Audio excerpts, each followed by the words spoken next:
Vamos estudar a palavra do Senhor. Eu quero meditar um pouquinho nesse texto com os irmãos. Verdades irrefutáveis, no capítulo 5 de 2 Coríntios. Eu li a leitura oficial, eu iniciei no capítulo 4, no versículo 16, 17 e 18, e foi de propósito, porque o capítulo 5 é uma sequência, de um pensamento do apóstolo Paulo. E a epístola de 2 Coríntios é um tratado doutrinário muito importante, porque Paulo está tratando com uma igreja que precisava de algumas adequações. Era uma igreja cheia dos dons do Espírito, mas ela tinha as suas dificuldades, e como todos nós temos, todos nós temos dificuldades. Então, a igreja do Senhor Jesus, ela precisa se adequar às dificuldades que ela vive. Capítulo 5, o que Deus quer falar conosco? O capítulo 5, Paulo está falando de uma habitação terrena e de uma casa eterna. Paulo está fazendo eu preciso achar a palavra para que você entenda. Ele está fazendo um contraponto entre uma coisa e outra.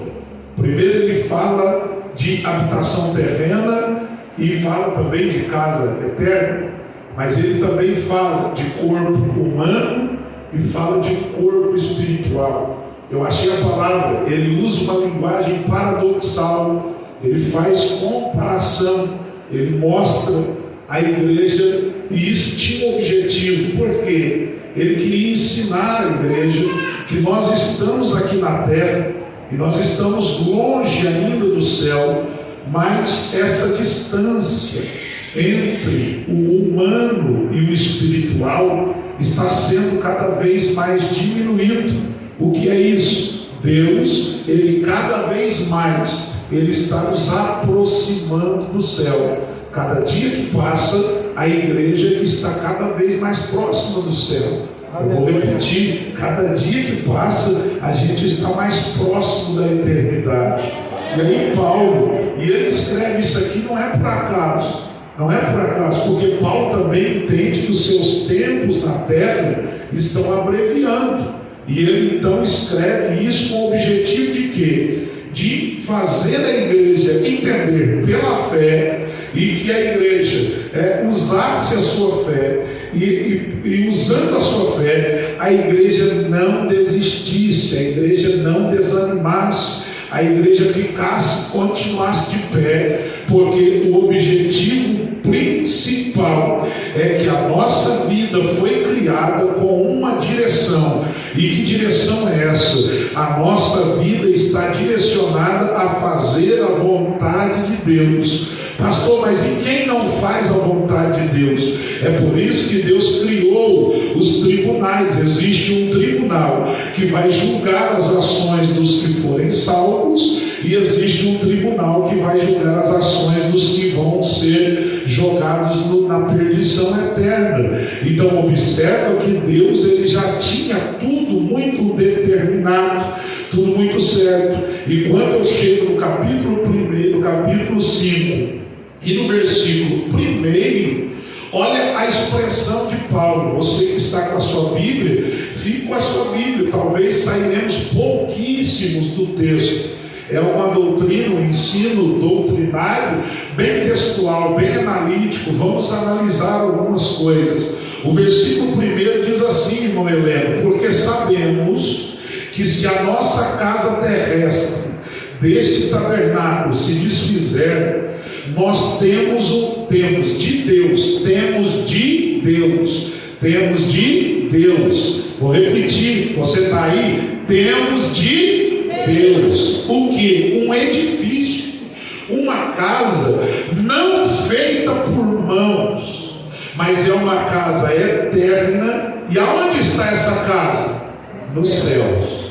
Então vamos começar a entender isso aqui. Paulo está dizendo à igreja: olha, nós sabemos que a nossa casa terrestre, deste tabernáculo, ela pode se desfazer.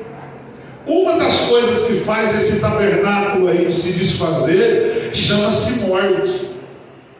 Nós podemos nos desfazer, nós podemos morrer, nós podemos sofrer algum dano e a gente não existir a partir de amanhã, ou a partir de agora. Nesse minuto eu posso ter a minha casa desfeita, a terrestre, a carne, a matéria. Só que aí Paulo está dizendo o seguinte: olha, ela pode até se desfazer, só que tem um detalhe: nós temos um edifício. Olha a diferença, né, Carlos? Primeiro ele diz casa, tabernáculo. Agora, se a casa e o tabernáculo aqui se desfizerem, nós temos um edifício. Eu pergunto: edifício não é maior do que casa? Edifício é maior do que casa. E por que Paulo usa a expressão edifício? Ele está dizendo justamente o seguinte: o nosso corpo humano pode ser uma casa, uma tenda, que pode ser uma casa humana, pode ser demolida, uma tenda pode ser desmontada, ou até mesmo ser destruída, porque somos humanos, somos carne. Então, irmã Nezinha, tudo pode ser desfeito aqui. Antes do arrebatamento, eu e você, nós podemos ser desfeitos. Mas ele vai dizer à igreja de Corinto o seguinte: olha, pode ser que essa casa, esse tabernáculo, ele se desfaça, mas Deus tem um edifício, uma habitação segura para colocar o corpo do cristão. O corpo do cristão entrará em um edifício que Deus já fez, já está pronto. Então, o que nos alegra nesse primeiro tratado doutrinário é que eu e você não fomos criados para ser destruídos. Olha só, irmão João, como que é interessante isso. Pastor, o senhor acabou de dizer que eu posso morrer. Sim, esse tabernáculo aqui se desfaz, mas se você morrer em Cristo, ele já tem um lugar para te levar. Não, vou repetir de novo, né? Isso é muito lindo. Se desfazer aqui, ele já tem um edifício para me colocar.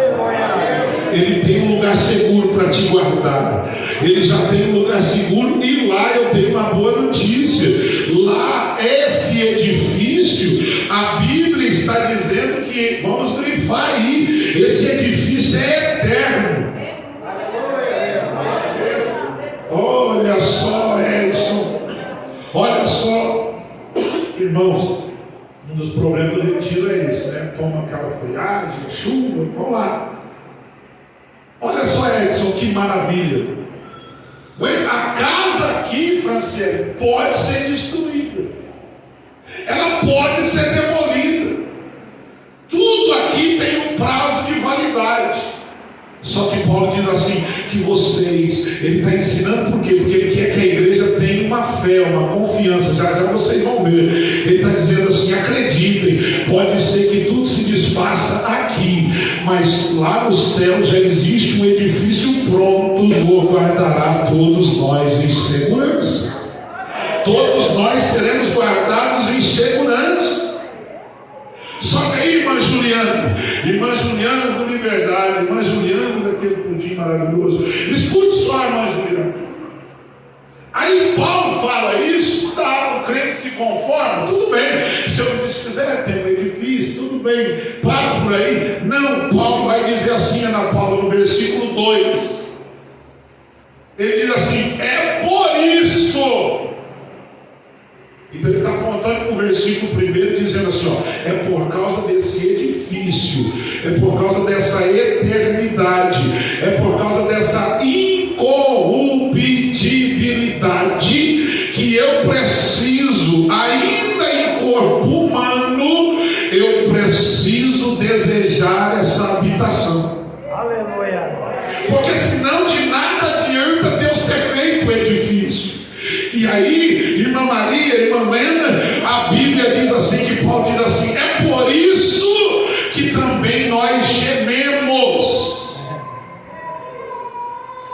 Então é por isso que quando você dobra o joelho, você chora, você geme, você começa a gemer, o seu corpo geme, o seu corpo sente dor, o seu corpo sente desconforto.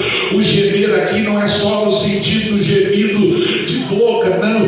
Paulo está dizendo assim: olha, por causa da igreja ter certeza que tem um edifício, o nosso corpo aqui, nós precisamos gemer. E esse gemer é no sentido de quê? De desejar esse revestimento, de desejar ver essa habitação, de desejar estar um dia nesse lugar. Então eu já digo para você essa noite, é noite de você começar a gemer. Eu sei, pastor, que a maioria dos gemidos vão vir pelo sofrimento, mas quando você estiver gemendo pelo sofrimento, lembre-se de uma coisa: há um futuro glorioso para a igreja. Lá no céu existe um edifício que me espera e te espera. A gente precisa ter essa convicção. E aí, lê para mim aí, Calixto, Romanos 8, 22 e 23. Paulo está dizendo que o sofrimento faz os cristãos gemer. Mas o cristão não geme para desistir. O cristão não geme para dizer eu não aguento, não. O cristão geme porque ele sabe: breve a minha vitória chegará. Breve aquele dia eu verei as mansões celestiais. Eu sei que muitos crentes dessa igreja sofrem dores, lutas, dificuldades, mas existe uma promessa do céu para você. Há uma habitação pronta para nos receber, e a igreja tem que se ater a isso. A igreja só caminha diante da dificuldade se ela acreditar nisso. Será que tem alguém aqui que ainda acredita que Jesus vai vir buscar a igreja? Então adora, porque existe uma habitação pronta para nós. Lê para mim Romanos 8, 22 e 23. Porque sabemos que toda a criação geme e está juntamente com dores de parto até agora. E não só ela, mas nós mesmos, que temos as primícias do Espírito, também gememos em nós mesmos, esperando a adoção, a saber, a redenção do nosso corpo. Você estudou o negócio ali? Presta atenção. Paulo diz assim: primeiro, todas as criaturas gemem. Então todo mundo, a humanidade inteira geme. Só que aí ele vai dizer ali o segundo grupo, né? Fala o nome do segundo grupo aí. Falou criaturas, e depois assim, e nós. Acho que é no 23, cadê isso? E não só ela, mas isso, nós mesmos. Isso, segura aí, olha lá, ó. Ele disse assim, ó: as criaturas, tudo que Deus criou geme, os animais gemem, a natureza está gemendo. Sim ou não? Quem está vendo o que está acontecendo no litoral do nosso país aí? Vocês estão acompanhando pelo jornal? Aquilo lá, a natureza, a criatura de Deus, a natureza está dizendo assim: nós não suportamos mais, nós não aguentamos mais, porque o homem desmatou, o homem fez um monte de coisa, fez brutalidades com a criação de Deus, e agora a criatura de Deus está gemendo. Só que aí o Calixto diz assim: tem um segundo grupo, e nós? Quem é esse? A igreja. Nós também gememos. Continua para eles entenderem. E nós? Mas nós mesmos, que temos as primícias do Espírito. Olha aí, segura só um minutinho, Calixto. Quem tem as primícias do Espírito? A igreja.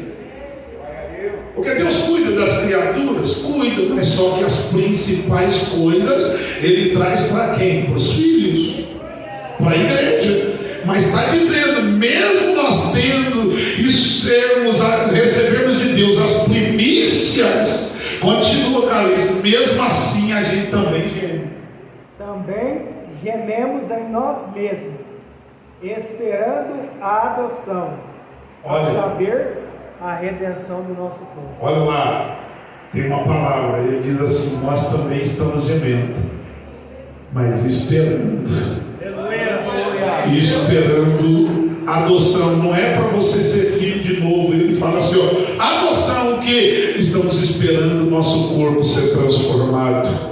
Porque quando o nosso corpo for transformado, nós seremos guardados em segurança. Então existe uma promessa para a igreja. Há uma promessa de vitória para você na palavra. O dia que a igreja for arrebatada, você será guardado em segurança. Você terá a segurança do Espírito Santo de Deus sobre a sua vida. Então, se você acredita nessa palavra, anela em servir, anela em obedecer, anela em ficar na presença de Deus. Sabe por quê? Porque está chegando a hora, o grande dia em que nós passaremos pela redenção do nosso corpo e entraremos no edifício celestial. Eu quero estar lá e eu acredito que você também. Se você quer, dá glória a Deus. Eu quero estar lá, eu preciso estar lá naquele dia. Versículo 3, Paulo diz: olha, se todavia, estando vestidos, não formos achados nus, Paulo está falando aqui de uma condição. Ele está dizendo, para a gente entrar nesse edifício, nós precisamos ser achados de uma forma que Deus quer encontrar a igreja. Ele não quer encontrar a igreja nua. Ele não quer encontrar a igreja sem as vestes nupciais. Ele não quer encontrar a igreja sem a Bíblia diz assim, que a noiva precisa estar ataviada. Ataviada significa a noiva precisa estar vestida. A noiva precisa estar o quê? Não nua, porque o nu significa vergonha, o nu significa depravação. Mas quando a gente veste, a gente está dizendo: Senhor, eu quero te honrar, eu quero te receber de forma decente. E Paulo então está esperando ansiosamente, não só pelo seu corpo ressurreto, mas ele está esperando pela recompensa que ele receberia. O que eu entendo neste versículo é que o cristão deve fazer da sua salvação como alguém que faz para se vestir. Quando a gente se veste, é porque a gente quer estar protegido. E o Espírito de Deus está aqui essa noite te dizendo: é noite de você se vestir, é noite de você vestir-se de vestes reais, porque Deus não quer te achar com um corpo vergonhoso diante dele. Ele não vai olhar para mim e para você, mas se ele nos encontrar como noiva do Cordeiro, nós entraremos nesse edifício, nós receberemos galardão lá. Vamos para o próximo versículo. Lê aí para mim, Ana Paulo, versículo 4.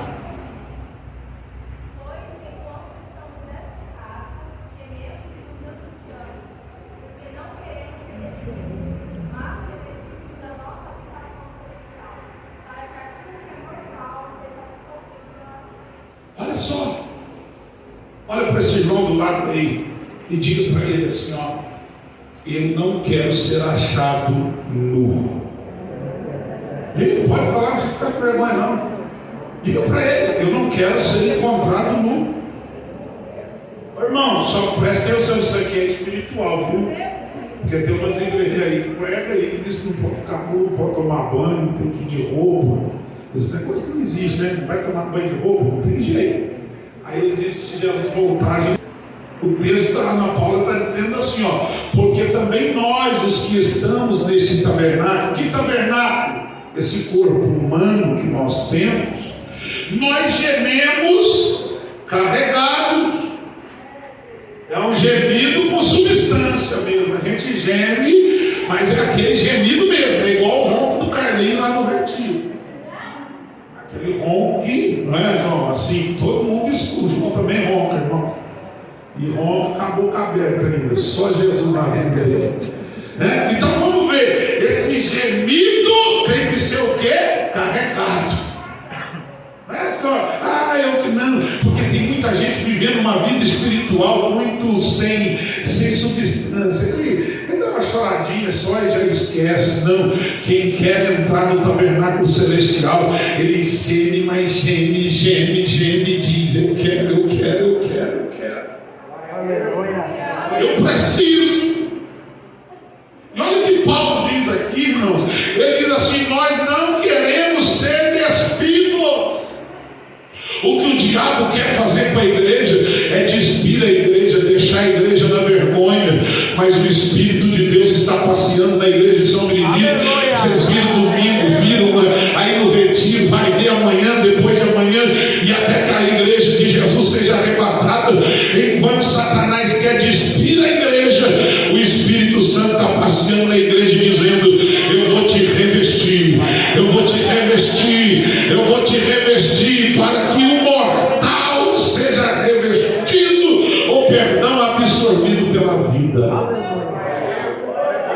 Então por que nós precisamos de revestimento do Espírito? Por que nós estamos buscando revestimento do Espírito na igreja? Por que nós chamamos você para receber? Porque cada revestimento que você recebe, você está absorvendo a vida eterna e deixando cada vez mais a natureza mortal. Cada vez mais você vai deixar a sua natureza mortal. A experiência futura do cristão é chamada de vida eterna, que significa experiência plena com Cristo. Então, qual é o objetivo da igreja? Buscar as experiências plenas com Cristo. E eu te digo esta noite, o Senhor está aqui para te dizer: eu quero revestir a minha noiva, porque essa leve e momentânea tribulação que você está passando, lá no versículo 17 do capítulo 4, você está na tribulação, está gemendo, está doendo, mas ele está dizendo: essa leve e momentânea tribulação vai produzir em nós um peso eterno de glória muito excelente. Vai chegar o dia dessa glória descer na sua vida, vai chegar o dia dessa glória excelente tomar você. Então, por isso o versículo que ela leu diz: eu não quero ser despido, mas eu quero ser revestido. Grava isso essa noite, grava essa palavra aí, vai. Vamos começar a pensar as palavras, né? E vamos lembrar todos os dias: eu não quero ser despido, eu quero ser revestido.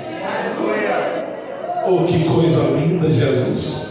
Enquanto muitos estão perdendo as suas vestes, aqui na igreja o Espírito Santo está passando e dizendo: veste, se revista. Pega a minha glória, porque vai chegar o dia que eu vou te dar uma glória muito excelente. Aleluia.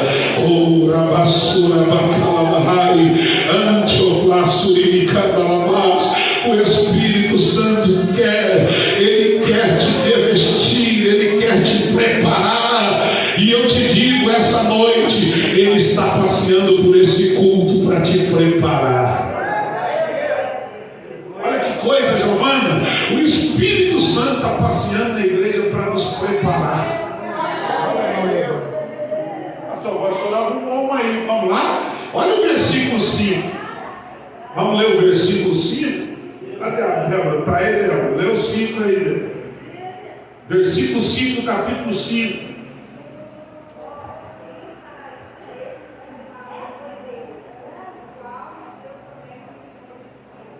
Olha só, eu quero estar revestido, porque quando ele vier, eu estarei revestido. E aí Paulo vai dar mais um conselho, para dizer assim: ora, quem para isto mesmo nos preparou foi quem? Foi Deus. Glória a Deus, aleluia. Foi Deus. Tem gente achando que quem prepara você é eu. Quem prepara você é o Júnior, é o Calista, é o fulano. Não, a Bíblia está dizendo assim: ó, Deus mesmo quem te preparou. Preparou? Vamos lembrar? Esse preparar aqui também tem o significado de escolha. Ele foi quem te escolheu, te preparou. Aleluia. Aí Ele nos preparou, nos fez essas lindezas que nós somos aqui. Uns é mais gordinho, outros mais magrinho, né? Não importa, Ele fez, Ele preparou e diz para o Espírito Santo assim, ó, vai lá e reveste eles, porque você é o penhor deles. Ei, Thaís, se você der liberdade, ela vai deitar, vai querer que você ponha no colo, aí você está perdida. E aí o Bernardo vai ficar com ciúme. Rebeca, ser direitinho agora, tá? Depois você vai na casa dela e ela vai cair em você, se almoça lá, come arroz lá, fica à vontade. Vamos voltar aqui. Por que o penhor? Pergunte para mim, por que penhor, gente? Se Deus me preparou, aí a Débora acabou de dizer que a qual nos deu também o penhor. Ele nos prepara e nos deu um penhor. Alguém que sabe o que é penhor? Hein, Marcos? Sabe o que é penhor? Fala, vamos. Bloquear alguma coisa? Não, bloqueio não. Está segura? Quase isso, mas eu queria um termo técnico. Vamos melhorar para vocês entenderem. Ó. O mar. É uma garantia. Né? Ih, a Ali já falou. A garantia. Mas vamos lá para vocês entenderem. Ó. O Marcos quer comprar uma BMW X, não sei o que, e ele não tem dinheiro. Mas aí ele descobriu que a avó dele tinha umas joias que foram achadas lá no navio do Titanic, que são muito valiosas. E aí ele quer comprar, só que ele não tem dinheiro, mas ele tem joias. Aí no Brasil nós temos um banco oficial do governo chamado Caixa Econômica Federal, que você vai lá no gerente e fala assim, olha, eu precisava de R$1 milhão, só que eu queria fazer um crédito com penhora, com garantia. E o gerente fala assim, o que você tem de garantia? Aí ele diz assim, o Marco, eu estou ilustrando o Marco, né? Recebe aí, Sergiano. Ele com aquele monte de joia no baú. Aí ele chega lá no gerente e fala assim, eu tenho essas joias aqui. Aí o que o gerente faz? Ele fala assim, ó, nós vamos levar para fazer a avaliação. Se elas tiverem valor, a gente vê o que vale as joias e o que você precisa.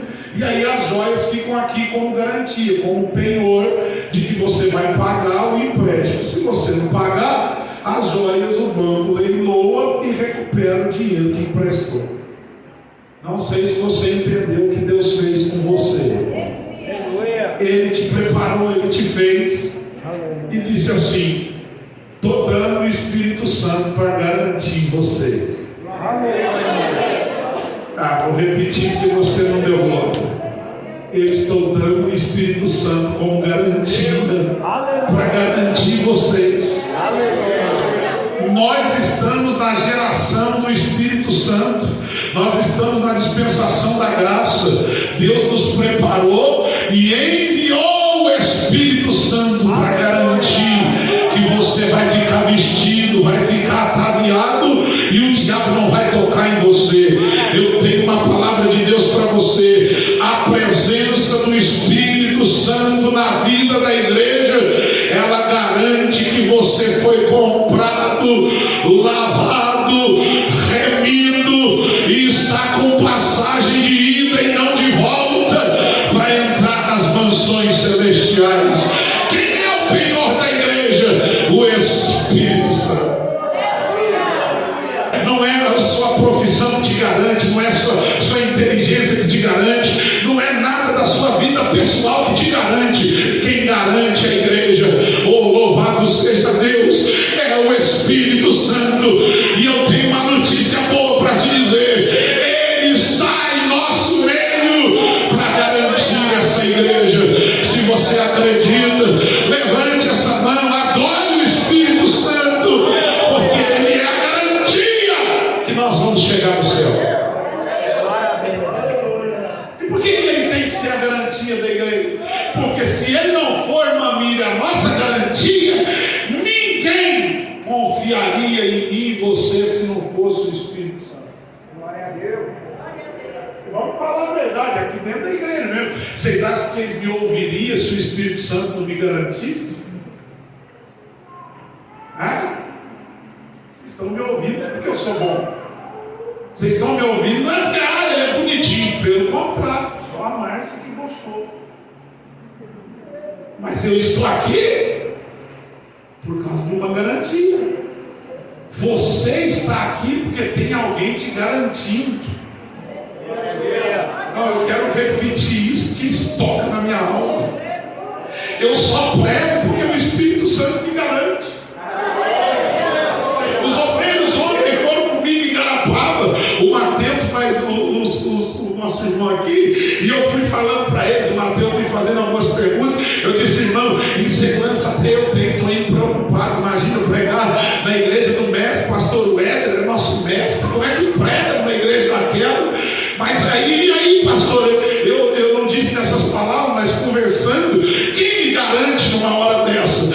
Não é eu não consigo. Mas quando eu chego lá, o Espírito Santo diz: ouça, receba, porque eu garanto essa palavra. Eu garanto essa palavra. E aí eu falei para você e para ele, eu fico preocupado.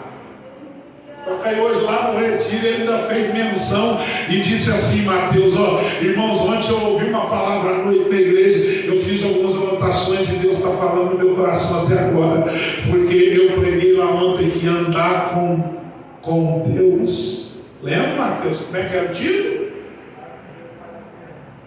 Olha, ele lembrou. Só tinha uma outra palavrinha, mas ele lembrou. E o pastor citou isso hoje. Aí eu lembrei da conversa com vocês. Não é eu, é o Espírito Santo que garante. Quando você diz assim, receba a cura, aí os irmãos acham que você é o curandeiro da igreja. Irmão, se o Espírito Santo não garantir, nada acontece. É verdade. Não é verdade, Carlos? Não é verdade, João Pedro? Pastor, vou lá no pastor. Irmão, para de me. Não fica. Se alguém estiver idolatrando o pastor da igreja, já avisa, irmão, quem garante ele é o Espírito Santo. Cuidado. Porque quem nos garante é ele. Só que é claro, nós temos que andar com ele. Porque se não andar, ele não garante. Ele não vai garantir. Então, olha que coisa linda isso aqui, irmão. Olha que coisa maravilhosa. O Espírito Santo garante a igreja. Ele é o penhor da igreja. Ele ratifica a sua chamada. Alguém diz que você não presta e ele diz assim, ele presta. Eu estou preparando ele para um dia ele morar no céu. O Espírito Santo fica igual uma costureira arrumando uma noiva. As irmãs aqui casadas experimentaram vestido naquelas lojas de aluguel. Você chega lá, o vestido está tudo grande de um lado, passando do outro, e aí a mulher fica lá, põe um alfinete aqui, põe outro ali, e vai aqui, aí ela arruma, você vai lá, prova de novo, tá faltando isso, está faltando aquilo.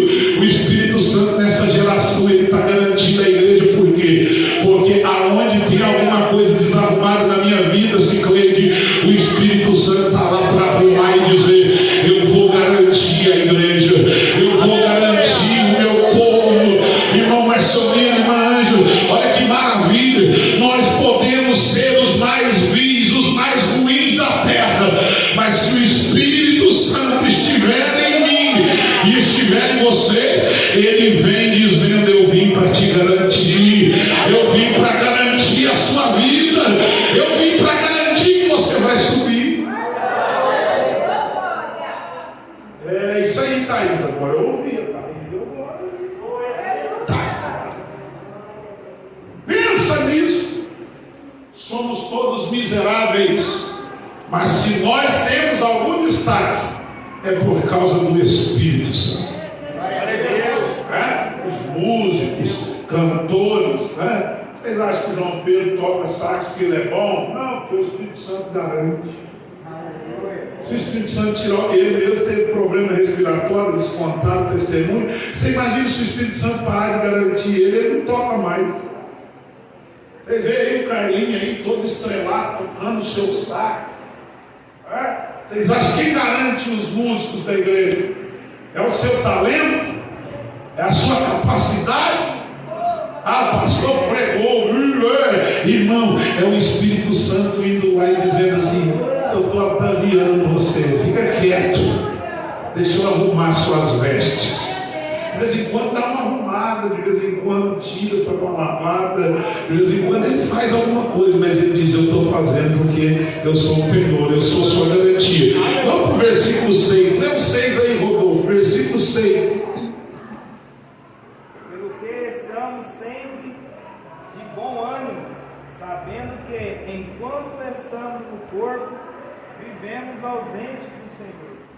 Lê o 7, porque aí é o contexto. Porque andamos por fé e não por vista. Vamos lá, gente. O Espírito Santo me garante. Eita glória, então agora eu estou bem. O Espírito Santo me garante. Só que aí Paulo, no versículo 6, ele diz assim: ó, por isso, por causa da garantia, estamos sempre de bom ânimo. Ó, vou falar aqui, você vai ficar decepcionado comigo. Se doer, fica triste não, é Jesus te amando e dizendo: eu quero arrumar seu vestido. Calma. Quando você vê um crente desanimado e dizendo que vai desistir de tudo, é porque a garantia já está saindo dele. Porque enquanto alguém tem a garantia, o negócio pode virar de cabeça para baixo, que ele está dizendo a mesma coisa. O meu corpo está ausente do Senhor, mas eu vou continuar percebendo.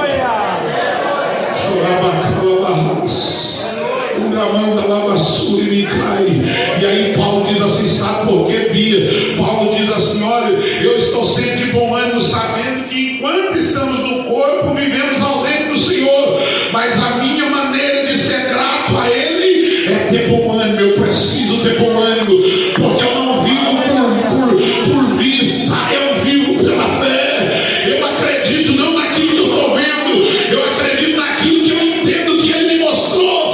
Eu acredito no arrebatamento. Olha só, queridos, ele está dizendo assim: se você tem a garantia, viva de bom ânimo. A palavra bom ânimo, o vocábulo bom ânimo no grego significa confiante. Não significa que o Rodolfo não vai ter problema, a Verônica não vai ter dificuldade. Somos humanos. Somos humanos. Todos temos. Só que nós precisamos lembrar: se o Espírito Santo está em mim, eu tenho confiança. Eu não desisto disso, porque não vivo pelo que eu vejo, eu vivo pela fé. Saia daqui essa noite dizendo: eu não vivo pelas aparências, eu não vivo por aquilo que eu vejo, eu vivo por aquilo que eu estou sentindo no meu coração. E Cristo não está presente fisicamente, mas nós precisamos entender que Ele está em nós pela fé. Lê aí, irmã Juliana, por favor, João capítulo 20 e o versículo 29. Enquanto nós estamos na terra, nós temos bom ânimo, irmãos. Irmã Elisângela, enquanto nós estamos na terra, irmã Tiana, nós temos bom ânimo. Irmãos e irmãs, jovens, crianças, todos que me ouvem agora, o Espírito Santo está dizendo para você: eu sou a sua garantia. Então não viva pelo que você está vendo, viva pela fé. Jesus pode não estar aqui e os seus olhos não estejam vendo, mas você vai continuar acreditando porque você tem fé. Só quem tem fé, levante a sua mão. Viva pela fé, glorifica Jesus pela fé, acredite nele pela fé. Olha o que ela vai ler, João 20, 29. Estou encerrando, irmão, já. Disse-lhe Jesus: por que me disse, Tomé? Creste? Bem-aventurados os que não me viram e creram. Olha só, o Tomé, Jesus disse isso: é bem-aventurado, porque você viu e creu. Só que é o seguinte: mais bem-aventurado é quem? Eu e você. Meu fundinho hoje, a gente está cansado, né? Agora ele está pegando fogo aqui. Vamos terminar. Deixa eu ilustrar, eu ilustrei fazenda, doméstica, escritório. Tem os irmãos teus comércios aí, tu tá lá, irmã, manja, fazendo, como é que chama aquele artesanal lá? Hambúrguer. Deus vai lá, pastor, na cozinha também vai. Isso é só lugar que senta na chapa, não tem problema. Porque ele é fogo mesmo. Ele senta lá e diz assim: estou aqui. Você não me desejou? Eu vim pela fé sua, estou aqui. A igreja precisa ter fé. Por isso que a gente fala aqui no culto, quando a gente entra na igreja, a gente precisa entender que o Senhor está conosco, Ele vem, Ele senta do teu lado, Ele quer te ajudar. A alegria de servir a Jesus não é só nas mansões celestiais, não. A nossa alegria também precisa ser aqui na terra, porque aonde você for, você precisa confiar, você precisa entender que Deus está com você. Pastor, mas eu sou tão miserável. Quem diz que ele está preocupado com miséria? Ele está preocupado é com o coração que tem fé. E eu vou te mostrar lá em Lucas 23:43, Geisla. Ele vai mostrar isso, porque tem um ladrão que está na cruz, que mesmo no momento mais angustioso dele, ele olha para Jesus e diz assim: Jesus, Jesus, lembra-te de mim quando tu entrares no paraíso. Ele é criminoso, ele não vale nada. Jesus disse assim: olha, ainda hoje tu estarás comigo no paraíso. Sabe o que é isso? Creia na habitação de Jesus na sua vida. Acredite nisso. Aleluia. Acredite. Meu Deus, eu preciso concluir. Acredite. Paulo está nos ensinando isso. Por isso que eu disse que esse ensino chama Verdades Irrefutáveis, de 2 Coríntios 5. Semana que vem a gente continua. Mas não falte, grifa aí na sua Bíblia onde nós paramos. Semana que vem a gente começa no versículo 10. E o 10 diz assim: pois que muito desejamos também ser-lhe agradáveis. Se você tem a presença de Deus, agrada a Ele. Faz a vontade dEle, porque Ele é tão maravilhoso para ficar com você nas horas mais difíceis. Quer presentes, quer ausentes. Aí eu vou explicar, porque todos, no versículo 9 e 10, aliás, porque todos devemos comparecer. Ai, ai, ai. Semana que vem não falta.